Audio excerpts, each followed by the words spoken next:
먹는 문제는 삶의 굉장히 중요한 화두입니다. 먹는 문제. 그래서 우리는 늘 먹는 것에 관심을 갖고 살아가고 있죠. 그래서 우리의 일상을 다 모아보면 어디로 모여지냐 하면 먹는 걸로 모여져요. 그래서 여러분, 우리가 몇 번 그런 이야기들을 나누고 또 그 얘기를 들으면서 그러네, 동의했듯이 아침이 되면 뭘 묻냐 하면 아침에 뭐 먹지? 아침 먹고 나면 점심 뭐 먹지? 점심 뭐 먹고 나면 저녁 뭐 먹지? 그럼 끝나는 거예요. 그런데 꼭 눈치 없는 남편이 잠자기 전에 이렇게 얘기하죠. 내일 아침 뭐 먹지? 이러면 이제 그렇게 사랑을 못 받아요. 이 먹는 문제로 모든 것이 다 집중되는 것이 우리의 삶이에요. 여러분, 왜냐하면 먹는 것은 인간의 생존, 다시 말해서 생명과 직결되기 때문에 그래요. 먹지 않으면 인간의 이 물리적, 육체적 생명을 유지할 수가 없거든요. 그러니까 당연히 우리는 본능적으로 내 생명을 유지하기 위해서 먹는 것에 관심을 갖게 되는 거예요. 또한 이 먹는 것은 인간이 누릴 수 있는 즐거움 중에 굉장히 대표적인 즐거움이에요. 여러분, 먹는 즐거움이 얼마나 커요. 그래서 민간에서 이야기하는 오복이 있어요. 5가지의 복. 원래 그 오복은 다른 거예요. 그런데 이 민간에서 이야기하는 오복은 뭐냐 하면 첫 번째가 치아 건강이에요. 굉장히 의미가 있죠. 그러니까 일반 민초들은, 일반 백성들은 내게 있어서의 복이 뭐냐라고 할 때 아주 복잡한 거 말고 뭐냐면 내 이가 건강해서 오늘 하루에 먹고 사는 것에 지장 없는 것. 그게 복의 첫 번째라는 거예요. 그만큼 먹는 즐거움이 굉장히 커요.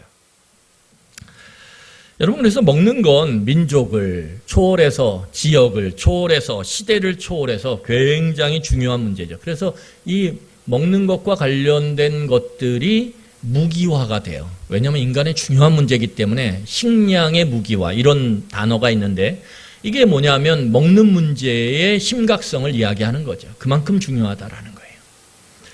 여러분, 그런데 그러면 우리의 일상에서의 중요한 먹는 문제가 그러면 일상에서 끝나냐? 아니요. 성경에서도 먹는 것이 너무너무 중요해요. 성경에서도.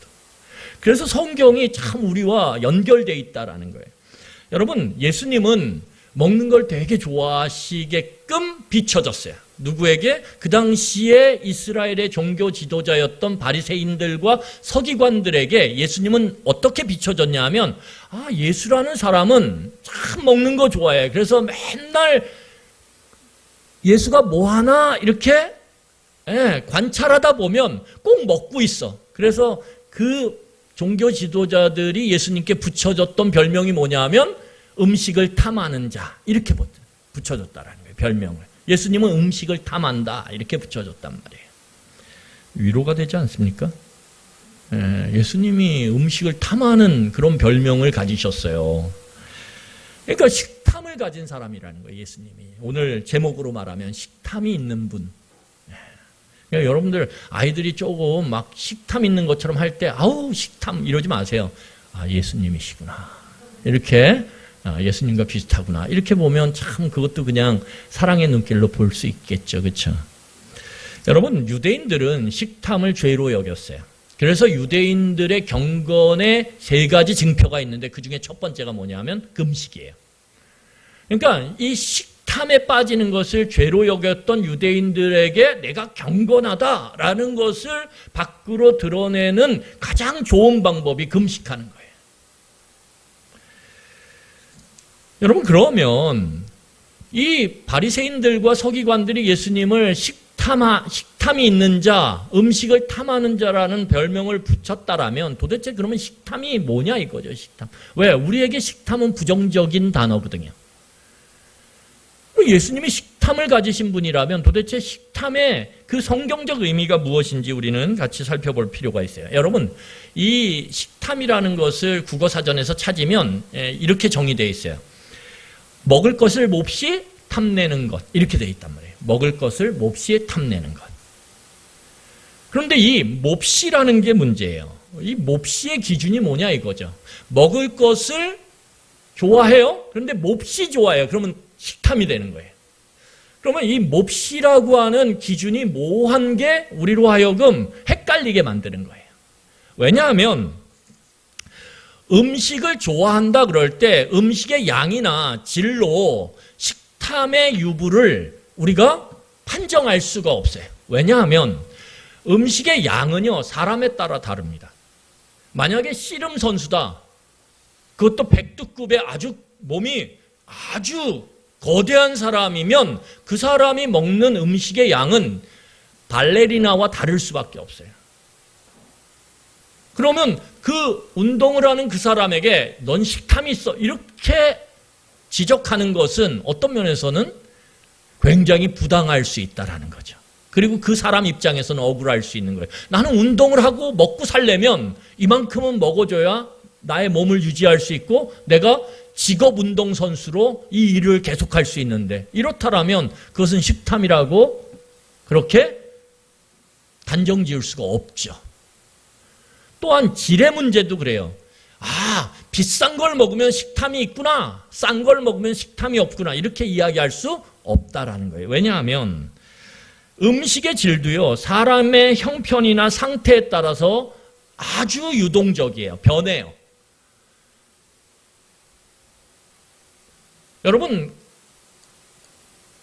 그 아프리카의 아이들의 아주 참혹한 그런 상황들을 묘사하는 그런 영상들이 있어요. 그런 걸 보면 아이들이 나무에 붙어 있는 흙들을 가져다가 이렇게 털어가지고 먹어요. 흙을 먹어요, 흙을. 아, 그러면 지금 이 21세기 대한민국 사회에서 살아가면서 야, 내가 식탐 가지지 말아야지. 그리고 여러분 흙 먹기 시작하면 어떻게 됩니까? 그 집에 하얀 차가 옵니다. 하얀 차 모르시죠? 삐용삐용하고 정신병동에서 이렇게 병원에서 차가 올 수도 있어요. 흙 먹고 다니시면 여러분. 그러니까 이 사람의 형편, 상황에 따라 음식의 질은요, 아주 유동적이에요. 그래서 좋은 음식을 먹는다고 넌 식탐 있어. 이렇게 단정 지을 수 없다라는 거예요. 그러면 성경이 말하는 식탐, 그 식탐을 다스려야 되는데 그 식탐이 도대체 뭐냐 이거죠. 오늘 그 말씀을 우리가 같이 살펴보기를 원합니다. 왜냐하면 5월달이 먹는 기회들이 너무 많아요. 그렇죠? 여러분들 아마 몸무게가 조금씩은 말할 수 없지만 느셨을 거예요. 이게 뭐 이렇게 저렇게 먹는 기회들이 많은데 우리가 한번 이 문제를 좀 성경적으로 생각하고 지나가면 좋을 것 같아요. 여러분, 우리가 읽었던 이 누가복음에서 예수님께서는 이 노아의 시대와 롯의 시대의 공통점을 이야기해요. 그 공통점이 뭐냐 하면 두 시대다 뭐예요? 먹고 마시는 것에 집중했다라는 거예요. 그러니까 노아의 시대나 롯의 시대나 다 먹고 마시는 것이 중요했어요. 그 일상의 먹고 마심이 너무 소중했다라는 거죠. 그런데 그것은 비단 노아의 시대나 롯의 시대뿐만 아니라 우리 시대도 동일하다라는 거예요. 우리도 먹고 마시는 것에 얼마나 목숨을 거는지 몰라요. 그래서 이렇게 하나의 우스개 문구가 하나 있잖아요. 오늘 먹고 딱 나오셔야죠. 잘 모르세요? 우리 교인들은 참 경건해요. 우리 오늘 먹고 그렇죠, 죽자. 우리 최전님 집사님 여러 번 해보셨어요. 바로 나오네 그냥. 오늘 마시고 죽자 이거잖아요. 요즘엔 대학생들이 5월에 이제 한 2년 동안 멈췄던 축제들이 벌어지고 있어요. 야, 애들이 뭐 마시고 죽자 막 이러죠. 먹고 죽자 오늘. 여러분, 이 시대를 보면 먹고 마시는 게 삶의 전부인 것 같아요. 얼마나 먹는 걸 좋아하고 마시는 걸 좋아하니. 한정식집에 가면은요, 여러분, 15,000원만 내면 예전에 조선시대에 왕이 먹었던 음식보다도 더한 것들을 우리는 왕대접 받으면서 먹을 수 있어요. 제 아들 얘기하면 안 되는데 아들이 하지 말라 그랬는데 갑자기 생각이 났어요. 아들이 어저께 친구랑 만나서 초밥을 먹었대요.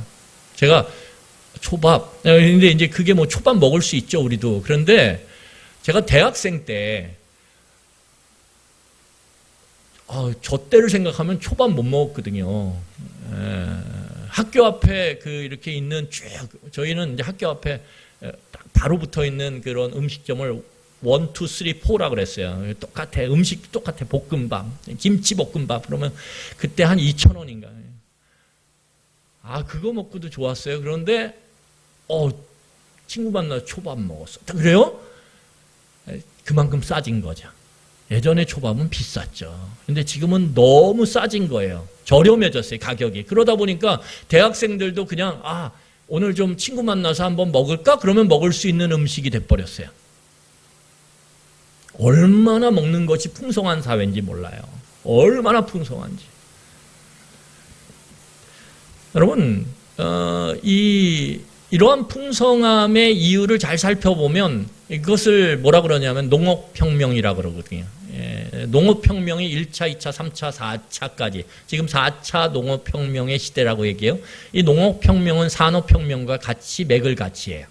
그래서 4차 산업혁명 시대 그러면서 막 사람들이 4차 산업혁명 막 4차 혁명 시대 이렇게 얘기하잖아요.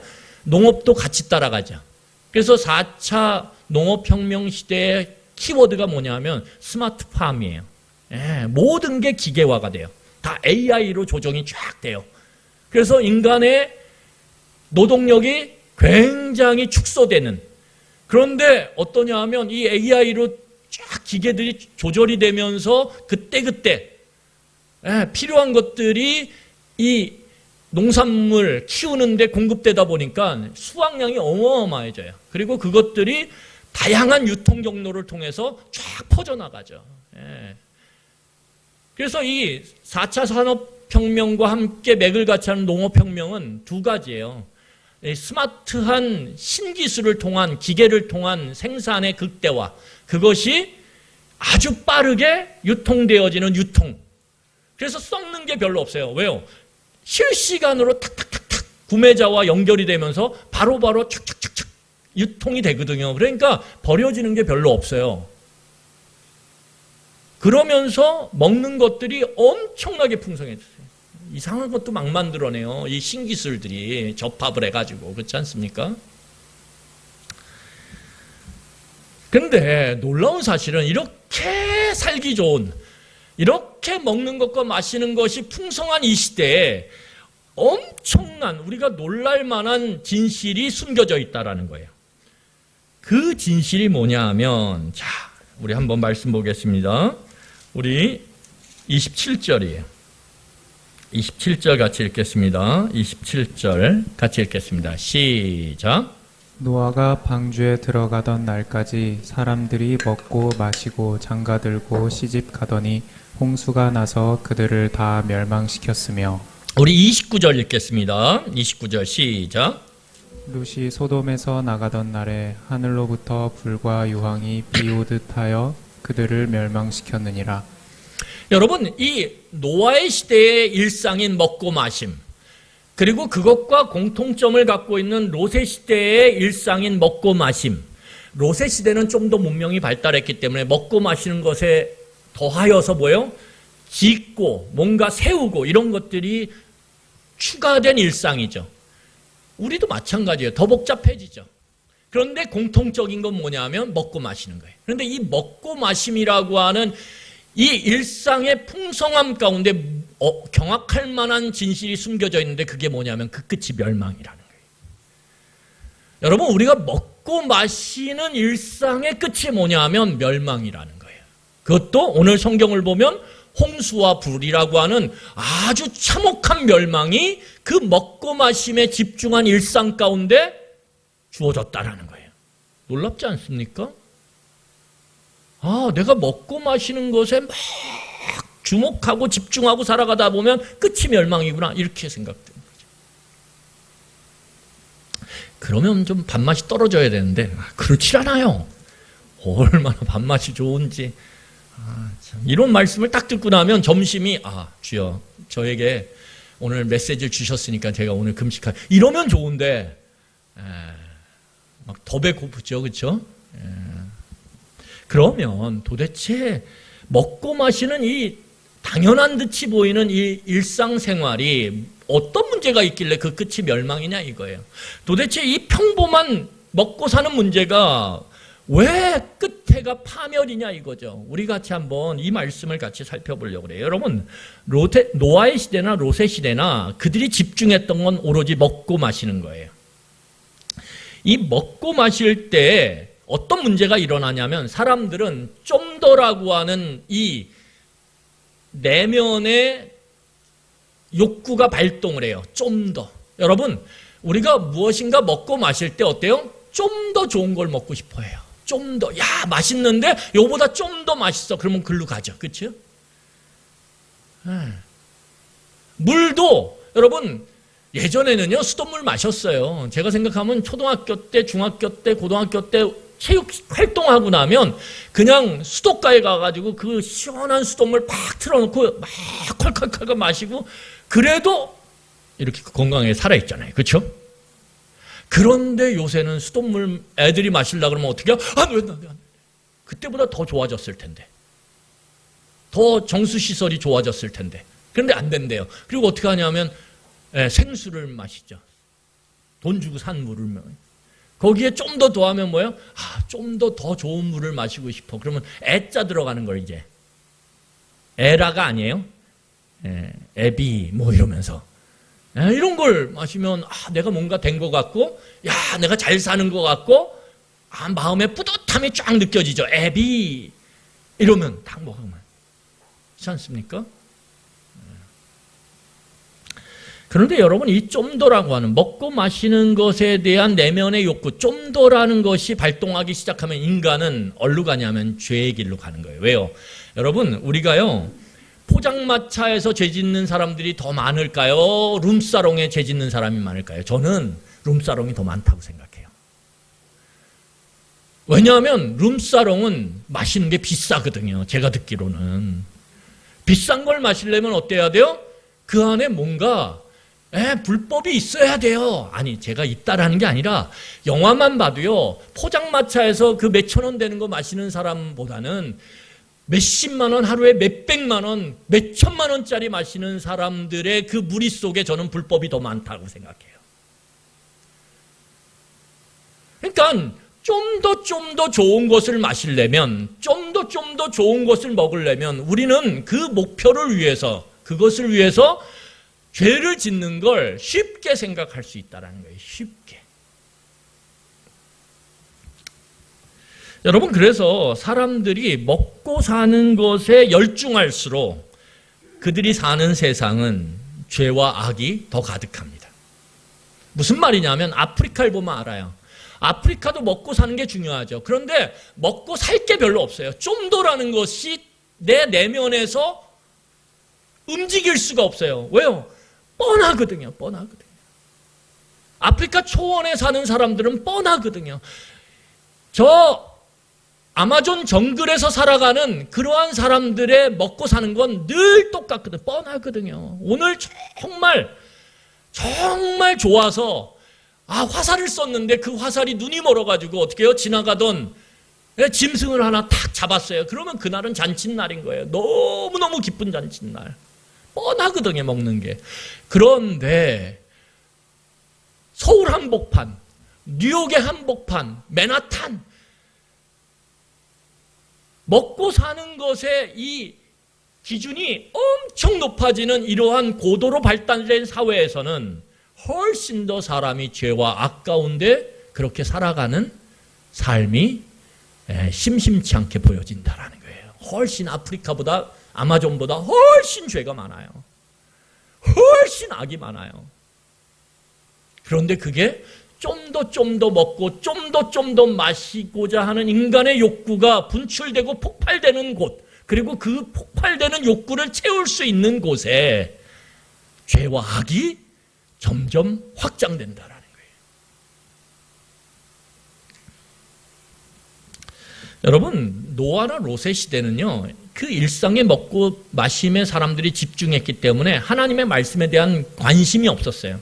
하나님이 그래서 너희들이 이렇게 하면 결국 끝이 멸망이다, 파멸이다. 하나님의 경고의 말씀이 계속 주어졌음에도 불구하고 사람들은 하나님의 말씀에 귀 기울이지 않았어요. 왜냐하면 먹고 마시는 것이 그들의 마음과 생각을 다 차지해 버렸기 때문에. 그래서 하나님의 말씀을 헛된 것으로 여겼어요. 가볍게 여겼어요. 여러분, 오히려 하나님의 말씀을 믿고 순종하는 노아와 롯을 괴롭혔어요, 사람들.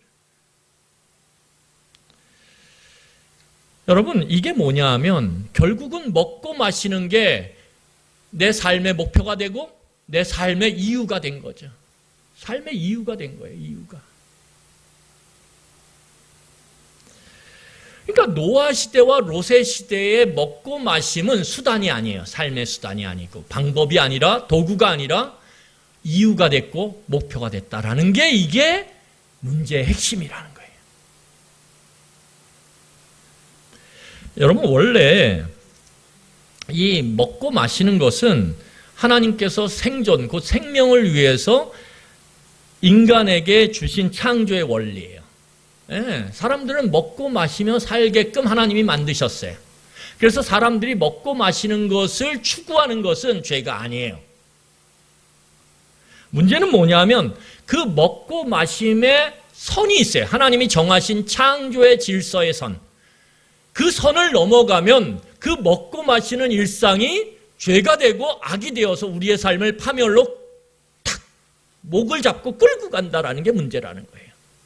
선을 넘으면 하나님이 만드신 창조의 질서의 선을 넘고 창조의 질서의 자리를 넘어버리면 먹고 마시는 이 당연한 듯이 보이는 이 평범한 일상도 우리를 죄로 끌고 가고 우리를 멸망과 파멸로 끌고 간다라는 거예요.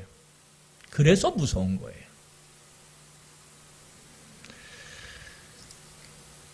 여러분, 그래서 창세기 1장 28절로 29절을 보세요. 창세기 1장 28절로 29절입니다. 자, 우리 같이 읽도록 하겠습니다. 같이 읽겠습니다. 시작. 하나님이 그들에게 복을 주시며 하나님이 그들에게 이르시되 생육하고 번성하여 땅에 충만하라. 땅을 정복하라. 바다의 물고기와 하늘의 새와 땅에 움직이는 모든 생명을 다스리라 하시니라.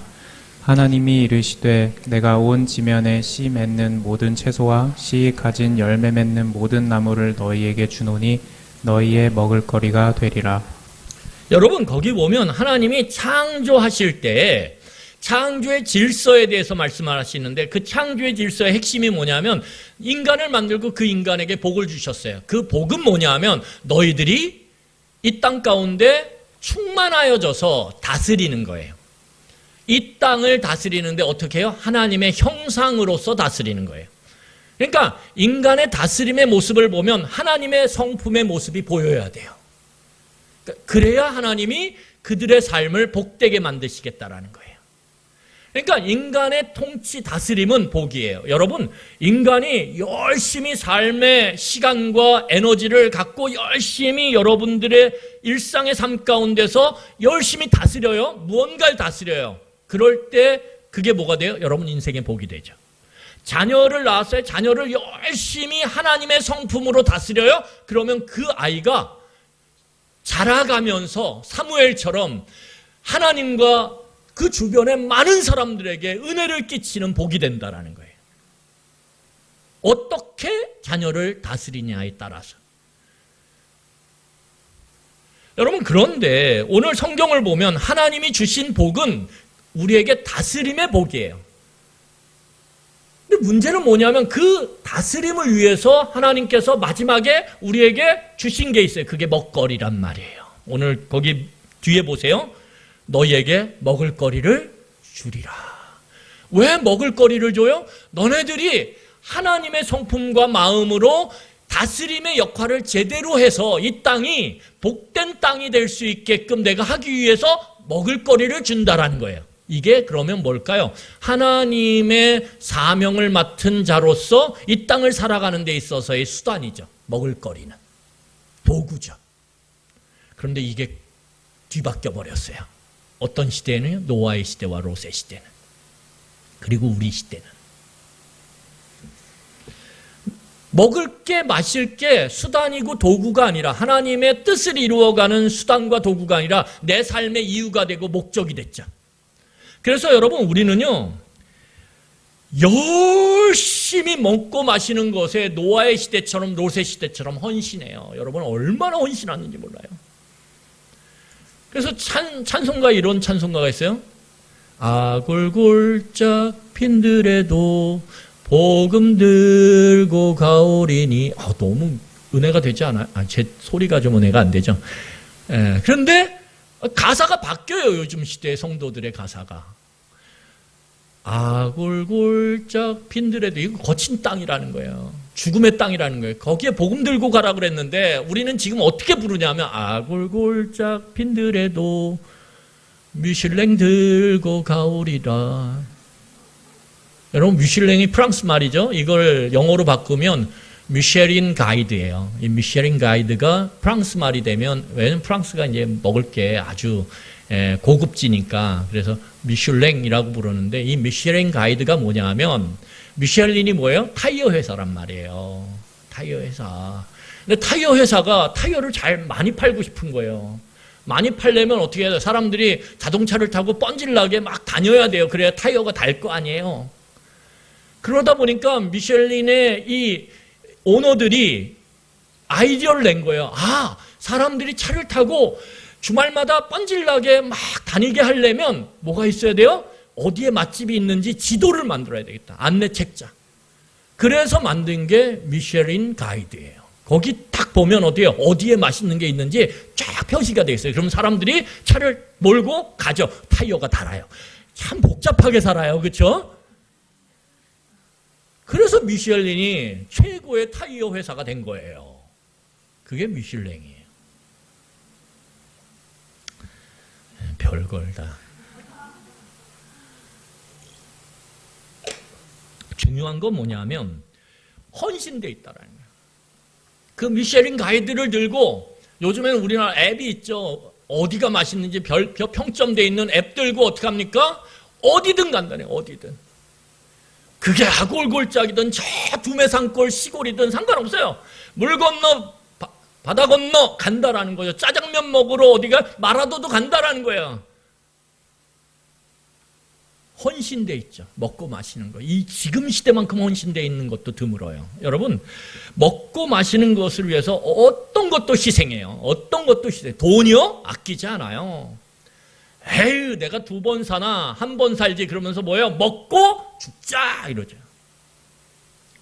가족들이 또 다 같이 외쳐요. 야, 오늘 엄청 비싼 거야 이거. 그리고 어떻게 가족들이 먹기 전에 숟가락 들고 이러죠. 자, 먹고 아버지가 그러면 너희들이 얘기하는 거야. 아들들이, 딸들이 죽자.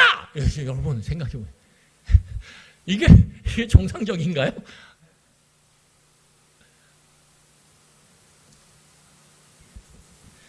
여러분, 우리는 이 먹고 마시는 것에 헌신하고 먹고 마시는 것에 희생하고 먹고 마시는 것을 위해서 어떤 것도 지불하는 것을 아까워하지 않아요.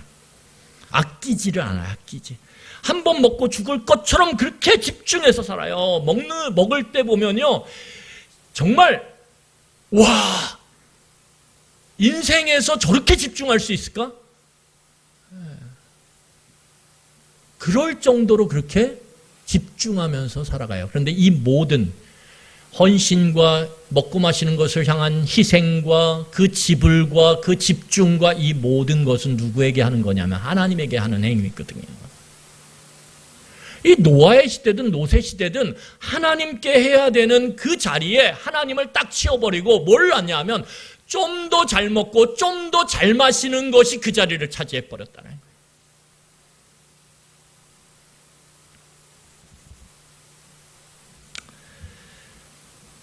그래서 먹고 마시는 것이 우리의 신이 됐어요. 먹고 마시는. 배를 불리는 것이 우리의 신이 됐단 말이에요. 여러분, 이렇게 먹고 마심이 우리의 생존, 그리고 하나님께서 우리에게 주신 이 땅의 사명, 야, 네 자녀 잘 다스려서 그 아이를 정말 하나님과 많은 사람들에게 복된 인생으로 그렇게 세워가라. 야, 네 너에게 준 재능과 자원을 갖고 네가 지금 하고 있는 그 일을 열심히 잘 다스리고 시간을 잘 다스리고 에너지를 적당히 잘 다스려서 넣어서 그 일이 복되어서 주변 사람들에게 또 그 일을 함께하는 직원들에게 복이 되게 하라. 하나님 그렇게 우리에게 사명을 주셨는데 그 사명은 까맣게 잊어버린 채 우리는 먹고 마시는 것에 집중하고 헌신하고 희생하며 지불하며 살아간다는 거예요. 먹고 마시는 게 목적과 이유가 돼버린 거죠. 수단과 도구가 아니라 하나님의 창조의 질서의 선과 자리를 넘어버린 거죠. 그러면 끝이 뭐예요? 멸망이라는 거예요. 여러분, 하나님께서는요 우리를 먹는 존재로 창조하셨어요. 이건 우리의 본질이에요. 먹고 사는 것은. 그래서 먹고 마시는 건 너무 중요해요. 여러분, 그래서 하나님은 수시로 인간의 먹는 문제에 마시는 문제에 개입하세요. 우리가 예전에 살펴봤던 출애굽기를 보면 하나님이 이스라엘 백성의 그 광야에서의 먹고 마심에 대해서 굉장히 관심이 많으십니다. 그래서 만나와 메추라기로 그리고 그 사막 가운데서 광야 가운데서 반석에서 터져나오는 그 생수를 통해서 이스라엘 백성들을 먹이시고 마시게 하셨어요. 하나님의 관심은 우리의 먹고 마심에 굉장히 관심이 많으세요. 오늘 우리가 읽었던 창세기 1장의 말씀처럼 하나님의 창조의 질서 가운데 있는 거거든요. 예수님은 어때요? 예수님도 관심이 엄청 많으시죠. 바리새인과 서기관들에게 식탐이 있는 자라고 그렇게 별칭이 붙을 정도로 먹고 마시는 문제에 집중하셨단 말이에요. 그래서 예수님이 오병이어의 사건을 일으켜요. 예수님께서 가나의 혼인잔치에서 물을 포도주로 바꿔버리세요. 여러분, 예수님이요 마지막 6월절의 어린 양으로 십자가에 달리시는 그 사명을 완수하는 과정 가운데서 했던 중요한 행위가 뭐예요? 최후의 만찬이에요. 여러분, 예수님께서 하나님의 사명을 이루는 그 십자가 위에서 뭐라고 외치시냐면 예수님의 7가지의 말 중에 하나가 뭐예요? 내가 목마르다. 하나님의 사명의 가장 극치인 그 십자가의 자리에서조차 예수님은 먹고 마심의 그 부분을 무시하거나 아니면 하찮게 여기거나 그것이 마치 없는 것처럼 여기지 않았다라는 거예요. 무슨 얘기냐면 먹고 마시는 건 성도의 삶 가운데서도 너무 중요한 문제라는 거예요. 그런데 먹고 마시는 게 우리의 복이 되려면 그것을 하나님의 창조 질서의 자리, 그 선에 넣어놔야 된다라는 거예요.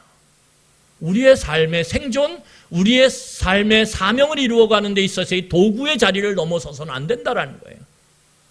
여러분, 그래서 성경은 이렇게 얘기해요. 자, 마태복음 4장 2절로 4절이에요. 마태복음 4장 2절로 4절. 자, 우리 같이 한번 읽어보도록 하겠습니다. 읽겠습니다. 시작. 40일을 밤낮으로 금식하신 후에 줄이신지라. 시험하는 자가 예수께 나와서 이르되 내가 만일 하나님의 아들이여든 명하여 이 돌들로 떡덩이가 되게 하라.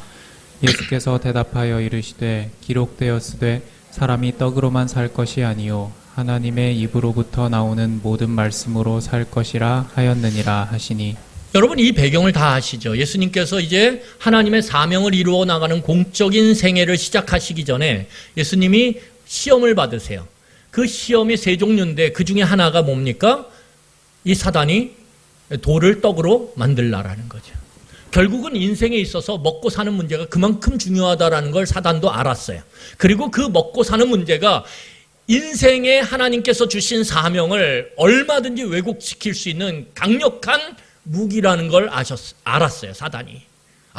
인간에게 먹고 마시는 저 문제만 딱 건드리면 인간은 하나님이 주신 사명과 뜻 가운데서 벗어날 수 있구나. 여러분, 그래서 거기 보면 사단이 그 돌들, 그 40일 동안 금식해서 극도의 배고픔 가운데 있는 예수에게 뭐라고 얘기하냐면 예수님에게 야, 돌 많잖아 광야에. 저걸로 떡 만들어 먹어. 얼마나 큰 유혹인지 몰라요. 근데 예수님이 거기 뭐라고 말씀하시냐면 이렇게 말씀하세요. 거기 보세요. 사람이 떡으로만 살 것이 아니요 하나님의 입으로부터 나오는 모든 말씀으로 살 것이라. 여러분 오늘 성경에서 보면 사단이 돌을 떡으로 만들려고 그랬죠. 그래서 형태는 맞아요. 떡이랑 돌이랑 잘못 보면 헷갈려요. 그렇죠? 아닌가 보죠? 헷갈려요. 형태는 비슷해요. 그런데 우리가 떡을 계속 먹고 사나요? 여러분 아무리 떡 좋아해도요. 떡 계속 먹지 않아요. 그래서 이게 번역이 잘못된 거예요. 예. 우리는 뭘 먹고 살아요? 계속? 밥. 원래 밥이라 그랬어야 돼. 밥. 근데 밥은 나랄이란 말이에요. 그러니까 돌하고는 안 맞죠. 그렇죠? 그래서 원래 이 원문은 빵이에요. 빵. 근데 우리는 빵을 주식으로 안 하니까 밥인데 밥의 형태가 이게 안 맞는단 말이에요. 그래서 거기에 비슷한 게 뭐예요? 떡. 그런데 우리는 떡 먹고 살지는 않거든요. 가끔 먹지. 그래서 원래는 밥 또는 빵이어야 돼요. 사람이 빵을 주식으로 하는 이 서양 사람, 또한 밥을 주식으로 하는 이 동양 사람 아니라는 거예요. 그거 먹고 사는 게 아니라는 거예요. 뭐예요? 우리는 하나님의 말씀을 먹고 산다는 거예요. 여러분, 우리가 이 100년이라고 하는 짧은 육체적인 생존을 위해서 산다면 밥이나 빵을 먹어야 돼요. 그걸 더 잘 먹고 더 좋은 걸 먹기 위해 애써야 돼요. 하지만 성경은 우리에게 해 너머의 인생을 바라보라고 얘기하고 있다라는 거예요. 너에게 영혼이 있다라는 것을 우리는 성경을 통해서 수시로 보게 돼요. 아, 내 삶에 영혼이 있구나. 그런데 그 영혼의 삶 가운데서 이 밥과 빵은 어떠한 역할도 하지 않는다라는 거예요. 영혼의 삶이 멸망과 파멸의 삶이 아니라 생명의 삶으로 나아가려면 우리에게는 먹고 마시는 것이 아니라 뭐예요? 하나님의 말씀에 우리의 삶을 집중해야 된다는 거예요. 먹고 마시는 것에 헌신하는 게 아니라 하나님의 말씀에 헌신해야 된다는 거예요. 먹고 마시는 것에 우리의 가치를 지불하는 게 아니라 하나님의 말씀에 우리의 가치를 지불해야 된다는 거예요. 그래야 우리는 영원한 삶을 소유할 수 있다라는 거예요. 예수님의 말씀이 그 말씀이에요. 그래서 여러분들이나 제가 영혼에 대한 기대, 영혼에 대한 마음, 영혼에 대한 그 삶에 대한 소망이 없다면 그냥 내 육체가 그냥 길어야 100년 안에서 이 땅에서 먹고 마시고 끝나는 거지. 그러면 여러분 예수 믿을 필요가 없어요. 솔직히 말하면. 그냥 여기서 먹고 마시는 거 더 좋은 거 미슐랭 다 찾아가지고 버킷리스트 만들어가지고 100대 미슐랭 그래가지고 거기 쫙 찾아다니면서 그러기 위해서 열심히 일하시고요. 그러기 위해서 남의 것도 좀 뺏는 그런 합법적인 데에서 뺏고 그러면서 어떻게 해요? 그 미슐랭 도장 쫙 100개 찍고선 그리고 100세 딱 100세 얼마나 좋아요. 100세 내가 버킷리스트 미슐랭 100개를 다 찍고 죽노라. 그리고 죽으면 복된 인생인 거예요. 그렇게 보면. 하나님 뭐라 그래요? 야, 그런 인생 헛돼. 그리고 그 사람도 그 버킷리스트 100개 찍고 나서 죽는 순간에 와 내가 미슐랭에 있는 그 맛집 100개 도장 찍고 죽노라. 와 보람대다. 아니요. 분명히 후회할 거거든요. 분명히 후회할 거거든요. 그래서 여러분 우리나라의 최고의 갑부였던 이병철 회장, 삼성의 창업자인 이병철 회장이 죽음을 앞두고선 그에게 다가온 질문이 뭐예요? 내가 돈 버느라고 죽을 힘을 다해서 살았는데 이게 아니었네 다. 그래서 28가지의 질문을 천주교 신부에게 몬시얼이라고 하는 천주교 신부에게 보내요. 그래서 질문을 해요. 내 지금 죽음을 앞두고 이게 다가 아니구나. 이 생의 삶이 다가 아니구나. 이런 마음이 드는데 너무 두렵다. 내가 왜냐하면 이 땅에서 먹고 사는 것을 위해서 살아왔기 때문에 어떻게 내가 구원을 받아야 되는지 좀 대답을 해달라고. 그래서 28가지의 질문을 보내요.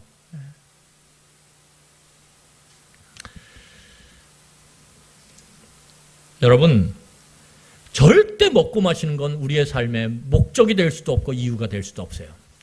딱 묶어둬야 돼요. 너는 수단이야. 너는 내 삶에 하나님의 뜻을 이루어가는 도구야 라고 먹고 마시는 것에 딱 표시를 해놔야 돼요. 그럼 우리 로마서 14장 17절이 그걸 우리에게 이야기해요. 자, 로마서 14장 17절 같이 읽겠습니다. 같이 읽겠습니다. 시작. 하나님의 나라는 먹는 것과 마시는 것이 아니요 오직 성령 안에서 의와 평강과 희락이라. 여러분 거기 뭐라 그러냐면 하나님 나라는 먹고 마시는 것이 아니라는 거예요. 그러면 거꾸로 세상 나라는 먹고 마시는 게 다예요. 세상 나라에서는 먹고 마시는 게 다라니까요. 더 잘 먹고 더 잘 마시기 위해서 사는 거예요. 우리 인생이 세상 사람들은 보면. 그래서 어떻게 해요?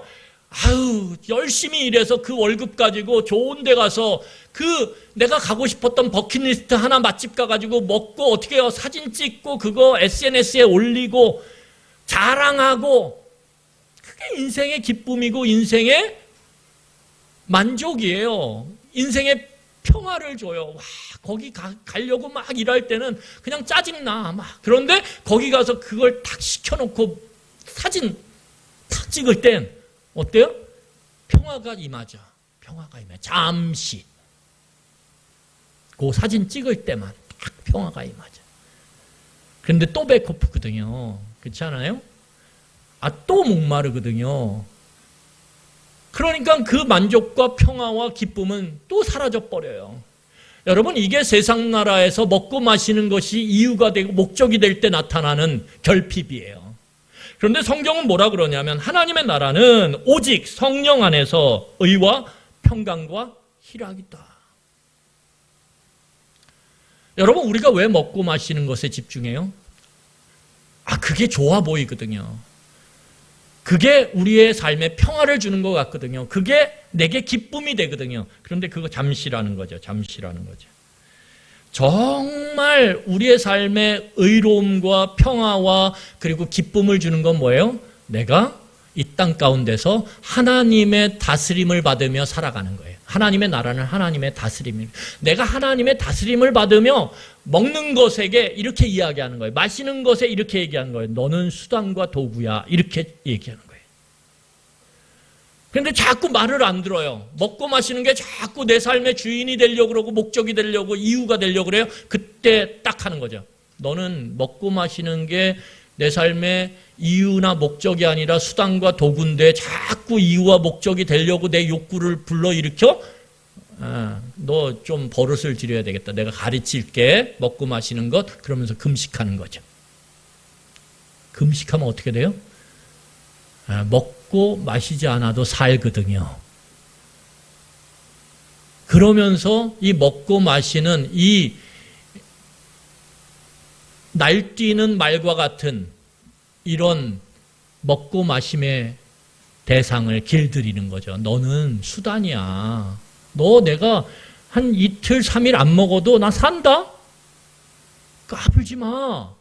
자꾸 내 삶의 목적이 돼서 이유가 돼서 내가 이 땅 가운데서 불의를 행하게 만들고 이 땅 가운데서 자꾸 불안하게 만들고 이 땅 가운데서 자꾸 화나게 만드는 것에 자꾸 네가 내 삶에 개입하지 마. 여러분, 먹고 사는 문제가 내 삶의 중심이 될 때, 목적이 될 때, 이유가 될 때요. 거기서 뭐가 일어나요? 불의가 일어나는 거예요. 불의가.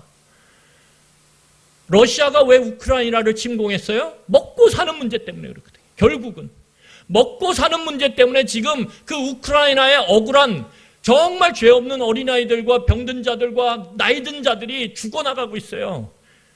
먹고 사는 문제가 목적이 되고 이유가 될 때요. 온갖 세상은 불의로 판쳐요. 남을 죽이고 약한 자를 짓누르는 것을 아무렇지도 않게 행해요. 여러분, 먹고 사는 문제가 목적이 되고 이유가 될 때요.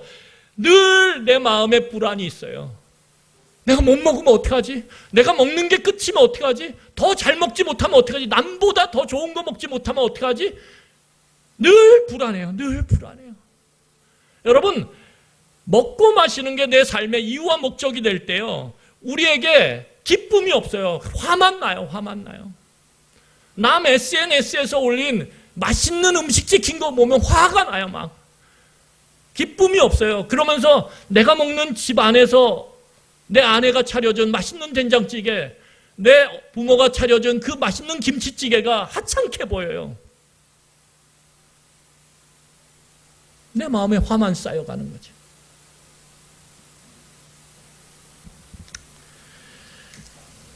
그래서 식탐이 죄인 거예요.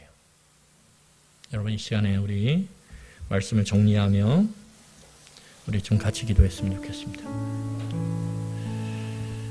여러분, 우리가 식탐을 다스리려면요, 우리의 몸의 필요와 욕망이 있는데 그것을 채우기 위해서 우리는 너무나 쉽게 이 먹고 마시는 이 욕구를 위해서 우리는 얼마든지 불의를 행할 수 있고, 얼마든지 평화를 깨트릴 수 있고, 얼마든지 화를 낼 수 있는 그런 연약한 존재란 걸 인정해야 돼요. 먹고 마시는 게 너무 강한 욕구라서 내 안에서 이게 어느 순간에서 도구나 아니면 수단이 아니라 목적과 이유가 될 수 있구나. 나는 그렇게 연약한 존재구나. 이걸 인정해야 돼요. 그리고 어떻게 하셔야 돼요?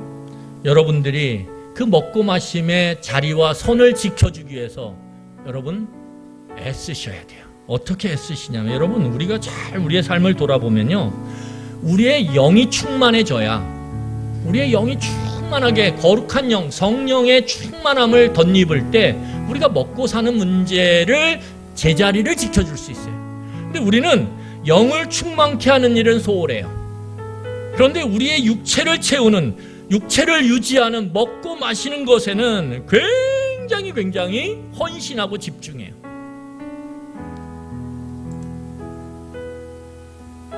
여러분, 다시 말해서 말씀과 기도를 금식하는 건 우리의 삶에 별로 상관없어요. 그런데 먹고 마시는 것을 금식하는 건 민감해요. 그래서 오늘 아침에 말씀 안 읽고 출근할 수 있어요. 기도 안 하고 일할 수 있어요. 그런데 커피 안 마시고 일하면 무슨 세상에 난리 난 것처럼 커피 그렇게는 경망스럽게 안 하겠죠. 아침 건너뛰면 무슨 세상에 난리가 난 것처럼 그렇게 반응해요. 말씀과 기도의 그 전무함으로 내 영이 충만하여져서 이 창조의 질서 가운데 그 질서와 자리를 지켜가는 힘을 얻는 것보다 우리는 먹고 마시는 것에 너무너무 마음을 쏟아요.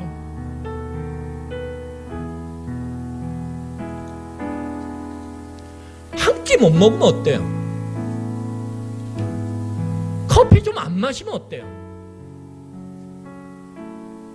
그런데 말씀을 놓치고 기도를 놓쳤으면 마음이 불안하고, 내가 하나님의 나라를 살아가는 하나님의 백성인데 내게 진짜 평화와 진짜 의와 진짜 기쁨을 주는 건 하나님의 백성으로 살아갈 수 있도록 돕는 말씀과 기도가 내 삶에 가득할 텐데